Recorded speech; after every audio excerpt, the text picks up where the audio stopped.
Good morning, this is Suzanne Seeley with Suzanne Style Snips.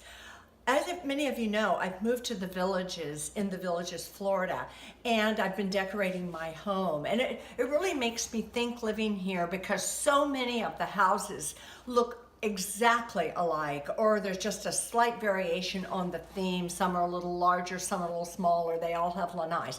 I mean, there's just an awful lot of, dare I say, monotony, but people have made an effort through their landscaping to, on the exterior, have their houses more personalized, but on the interior as well, because the floor plans are repeated and repeated and repeated, and the Florida thing's been done a million times for hundreds of years with the rattan and the wicker, which I love. But I just want to say that it's going to take, I think, when you decorate in the Villages or in any community where you have this kind of uniformity, and where the lifestyle really is the primary thing.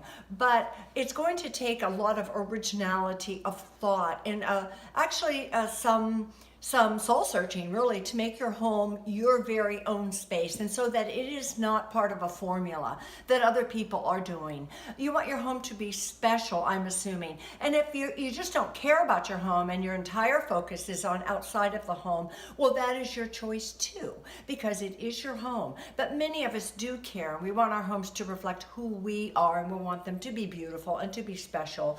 And that's my style snip for today. Thank you. By the way, I'm open for business. Please like, subscribe, and pass along my blog.